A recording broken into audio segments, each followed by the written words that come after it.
Breaking news, it's happening. Congress just gave her 2 weeks. This is the moment we've been waiting for.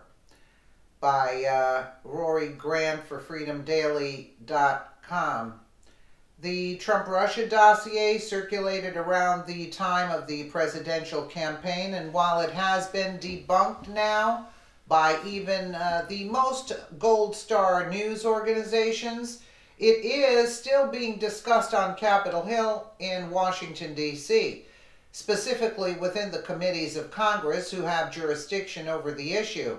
And now there are some new developments. InfoWars reported GOP congressional investigators have written 6 letters to individuals or entities involved or thought to be involved in the funding, creation, or distribution of the salacious and unverified Trump-Russia dossier, believed to have been inappropriately used by the FBI, DOJ, and Obama administration in an effort to undermine Donald Trump as both a candidate and president of the United States. Senator Chuck Grassley and Lindsey Graham wrote 6 Judiciary Committee letters requesting information from John Podesta, Donna Brazile, Debbie Wasserman Schultz, Robbie Mook, the DNC, and Hillary for America Chief Strategist Joel Benenson. Where's Hillary? She should be called, not Hillary for America. Where's Hillary's name in all of this? I just noticed that. A brief refresher of facts and allegations. Those facts include Hillary Clinton's PAC and the DNC. No, it's Hillary Clinton herself. Why is she not being questioned? Plus the committees. Yeah, have the DNC and the Hillary PAC come, but have Hillary there also, having paid an opposition research firm. They paid it without Hillary, right? Give me a break. Firm called Fusion GPS to create the dossier to try to harm the presidential campaign of then-candidate Donald Trump. During their research, Fusion commissioned a British spy known as Christopher Steele to put together the dossier, which he got based primarily off of Russian tips. InfoWars continued. According to court filings, Fusion also worked with disgraced DOJ official Bruce Ohr and hired his CIA-linked wife Nellie Ohr to assist in the smear campaign against Trump. Bruce Ohr was demoted from his senior DOJ position after it was revealed that he met with Fusion GPS's co-founder Glenn Simpson as well as Christopher Steele, then tried to cover it up. Hillary Clinton's campaign chairman John Podesta denied under oath to the Senate Intelligence Committee that he knew about the dossier's funding, while Clinton's former spokesman, Brian Fallon, told CNN that Hillary likely had no idea who paid for it either. Really? Current and past leaders of the DNC, including Debbie Wasserman Schultz, also denied knowledge of the document's funding. Yeah, right. Podesta met with Fusion co-founder Glenn Simpson the day after the Trump-Russia dossier was published by BuzzFeed News. So they didn't know, right? Lock them up and ask the questions while they're in jail. The Senate Judiciary Committee letters read in part, in October 2017, the Washington Post reported that Hillary for America and the Democrat National Committee, why do they put this? America and the Democratic, why don't they just say the witch Hillary Clinton herself ordered these entities to pay, okay? And the lawyer making the payments to it, funneling the money through. I mean, come on. Via Fusion GPS, Christopher Steele's creation of a series of memos largely relying on the Russian government. Anyway, moving right along, the committee has been investigating the FBI's relationship with Christopher Steele. Yeah, how long is that going to take? This time his work was funded by Hillary for America again. Anyway, let's get to the gist. One, the source of, they want to know, the source of Fusion GPS is in Mr. Steele's funding. None other than Hillary Clinton. I know the answer. You know the answer. To the degree to which his claims were or were not verified. They all weren't verified. The motivations of Steele. Money. representations about their contacts with the press, lying.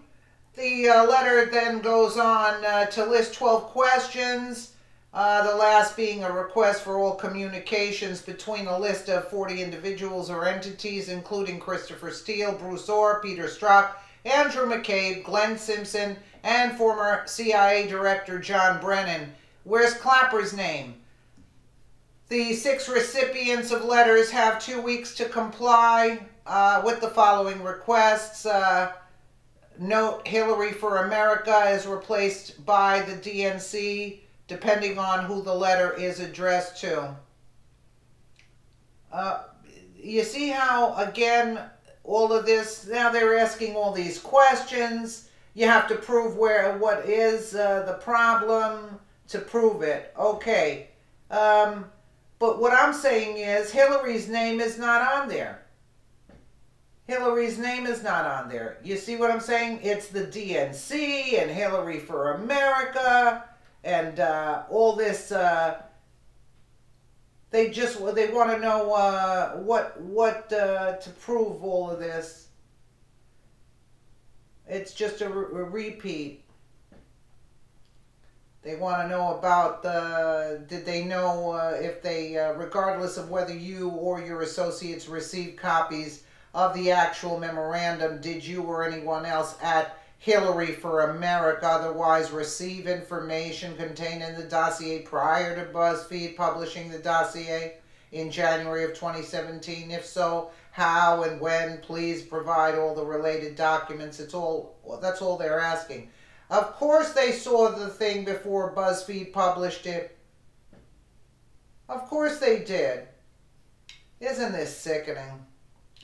And Hillary's name is not on there. The reason why this is so serious is that it has been completely swept or underneath the rug.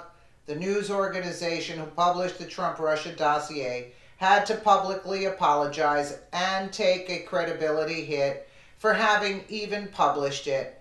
The people who actually falsified this document should also be held responsible as well. However, they haven't. And if the information that has been dug up so far is accurate, then the results won't be great for the United States.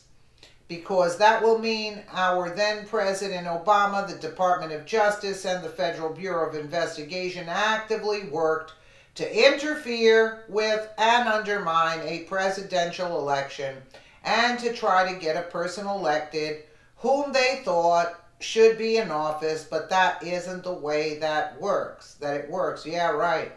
It is the people who decide. This is not the hegemonies in power. Yeah, well, they're asking people, I say arrest them all, and then let them answer questions, release them from the jail cell, and then ask them questions, because this is everything that they're questioning. For now, it's been over a year now. Now you're questioning them, these people, and where's Hillary's name? And if you have Brennan's name there, where's Clapper's name? Because those two go hand in hand.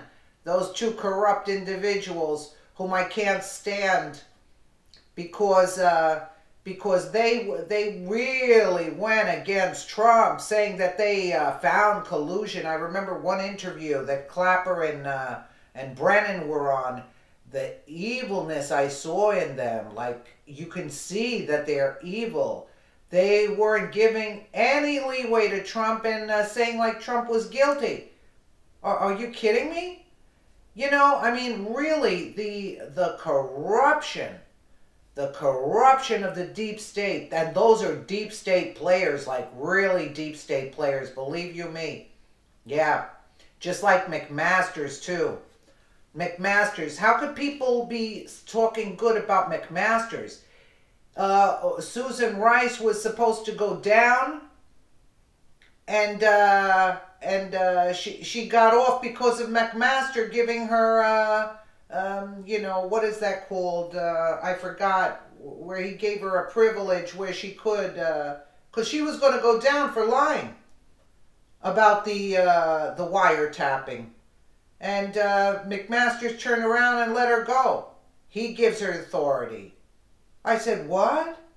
Remember, this was a couple of months ago, if you guys remember. Sickening. Sickening. Let me know what you guys think in the comments below. And again, thank you so much for watching.